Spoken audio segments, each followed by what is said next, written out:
Well, folks, good afternoon. It's another day in sunny California. Usually, when we get together for these chats, and I apologize for having missed it for the last couple of weeks, we talk about the past. Obviously, the motivation to look at my past was brought on by the decision roughly in April of this year by my cancer doctors that they had no cure or other treatment that they could recommend for my renal cell carcinoma, better known as RCC. And they urged me to go into hospice, which is a medically supervised program in which every effort is made to make your life enjoyable until the time comes for you to float greatly, gently off the planet. I guess I'm pleased to tell you that it appears that I'm about to make the U-turn and that I'm not looking at the past, but I'm being compelled to look at the future. How come?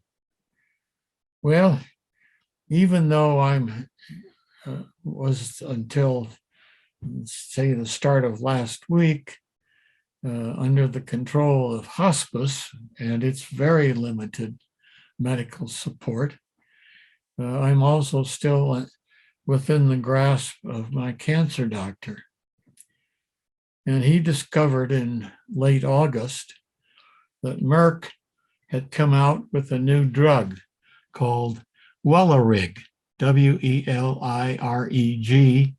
or if you're really a sophisticated person, it's called belzutifan. The literature suggests that this is going to make Merck about $1 billion, that it's going to be the hottest cancer cure drug or cancer assistance drug that's hit the market in many a year. The FDA approved Welireg for use with patients who have RCC, who supposedly have some facet of a disorder called von Hippel-Lindau, or VHL. Somehow having VHL in some form qualifies one to use this still experimental drug. Before I went into hospice, they ran extensive, complicated blood tests on me that determined, which the doctor discovered in August or early September, that I have some facet of VHL in my system. Welireg supposedly slows the growth of your tumors and enhances your energy. Very cool, very cool.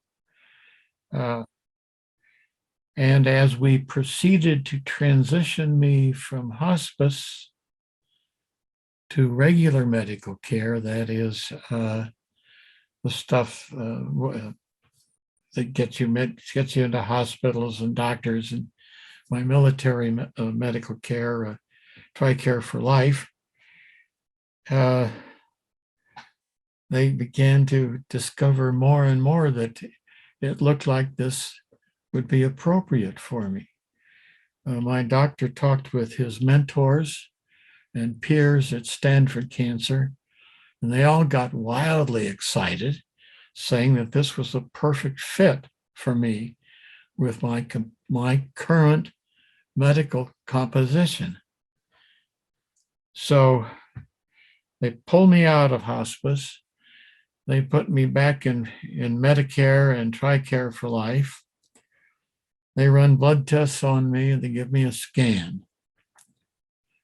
The scan shows that the cancerous growth on my left side, where my left kidney used to be, has about doubled in size since they checked it last in April of this year. But that while RCC supposedly closes out your life by impacting your lungs, that there's no evidence of any cancer in my lungs, that my lungs are perfectly normal.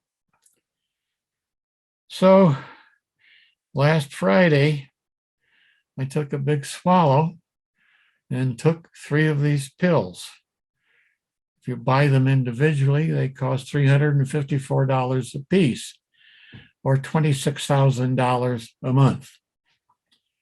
My insurance, it just happens, covers that. So I've been on Welireg for something like 6 days now. And while I'm not a doctor, while I don't know what to look for, I clearly feel better. I feel more energetic.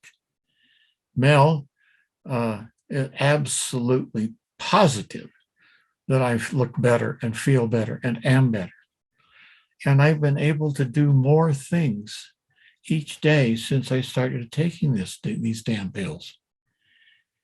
So now I'm in this dilemma. I'm 89 years old. I've been a good boy. My wife has been a good girl. And when they told me in April that I only had till the end of the year to live, why, we did what all responsible boys and girls do. We swallowed hard and we said, okay, you're 89, you've had a good life, it's no big deal. You're going to lose a year or two, but you're not in any pain, and there's this hospice to take care of you, and let's get on with life. So we've been walking down this trail, doing our very best to say, gosh, aren't we being good? Aren't we doing the right thing? We're not whining, we're not worrying, we're not sad, we're not sorry. You know, everything's going to be fine. And then the doctor comes along and says, you know, this pill's probably, if it works, and it seems to work for almost everybody who takes it, and it has no adverse side effects that we know of yet, this should extend your life for 2 years. Oh, well, thanks a whole hell of a lot. What am I supposed to do now? I just spent the last 6 or 7 months preparing myself to die with dignity. Now I have to relearn how to live, how to think of, well, boy, this is great. I got another 2 years to live. That's probably as long as I would have lived without cancer. This is cool. How do I do this? Well, folks, I got to tell you, I don't have a clue. Although Mel seems to be very happy with the results, I'm totally confused. I don't know what the hell to do. But I will take advantage of of what's been offered to me, and I'm here to tell you that I do feel better. I do feel more energetic. I don't know yet how I'm supposed to use this feeling better, how I'm supposed to enjoy this extra energy. I have to have blood tests every 2 weeks to look for some of the side effects of Wellbutrin. And although so far, I don't seem to have had anything that would suggest that anything's going to happen except that I feel better. And so for those of you who have cried your hearts out that Papa Mac, Uncle Mac, or Dad is going to be leaving the planet soon, thanks. Sorry. It looks like I'm going to be around a while longer. I much appreciate the interest that you've all shown, the affection that you have extended to me. And I hope this is not a false alarm. And I promise I will be a good boy. I will be cheerful, and I will try to get through this extended period of life having fun. By the way, my appetite is back. I'm starting to eat more. So who the hell knows what's going on, but I'm getting better. And I thank you all for your support and your interest, for your love. And I promise I'll keep you all posted. So I guess it's onward and upward. Take care. Love you all. Bye-bye.